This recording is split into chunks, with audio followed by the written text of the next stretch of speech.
Welcome to Fantasy Legends, my name's Scott, and today we're going to be covering one of Final Fantasy IX's characters, Cid, Fabool the Ninth.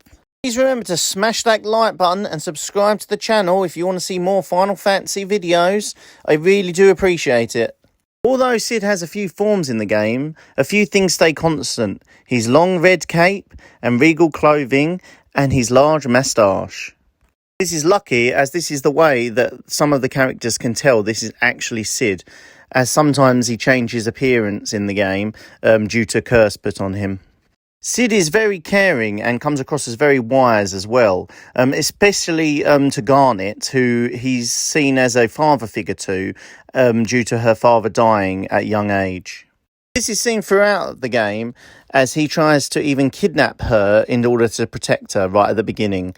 However, he is not without his flaws. He can come across as arrogant, boastful of his achievements, and he obviously boasting about the airships as well.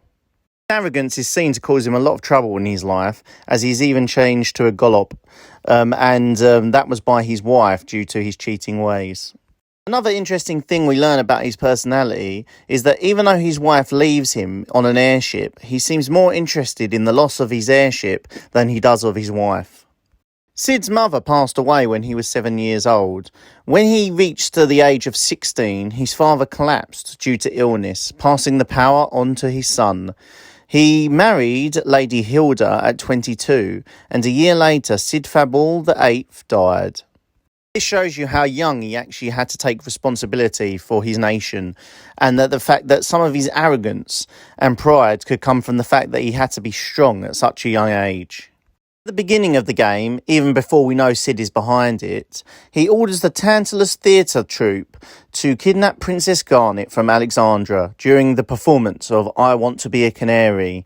This is due to Queen Brane's increasingly odd behaviour in Cid's opinion. Cid was an old friend of Queen Brane's and her husband before that, and he started to notice the odd behaviour about her and started to worry about Princess Garnet's safety.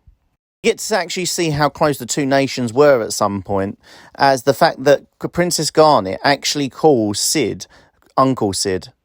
To see several interesting scenes with Cid throughout the game, and he actually becomes a much beloved character in my opinion. One of them being when he actually becomes a frog. What happens is that he was an Olog, and he was struggling to build the Hildegard 2 as functional as his first. In his desperation to make the ship as good as the original, he decided to ask Dr. Tot to confect a potion to reverse his transformation, but this backfires on him, and it ends up turning him into a frog. Another scene we get to see Cid in is when the party are captured in the desert palace, and Cid has to retrieve the keys to the cell to reverse the hourglass that will drop the party into lava when the sands run out.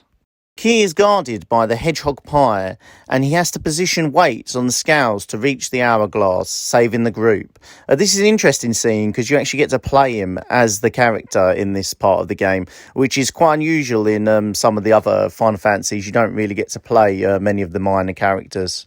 The last major scene that we see him in my opinion, is when we get to see him as a human in the Hildegard 3, when he picks up the party after Kuja ravages Terra. He picks up the party and saves them.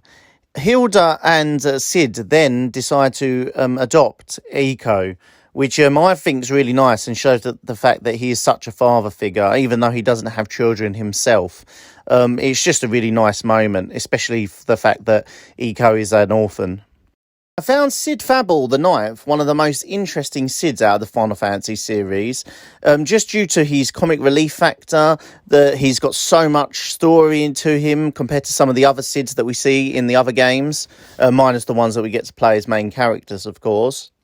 And also his motto, "You cannot take to the skies with your eyes fixed on the ground," really does capitulate his story in the fact that he loses so much due to the fact that he's always trying to concentrate on his ships more than anything else in his life.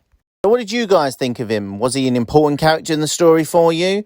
Was he someone that you could just forget about? Please let me know in the comments down below. Remember to like and subscribe to the channel if you haven't already. Thank you for listening.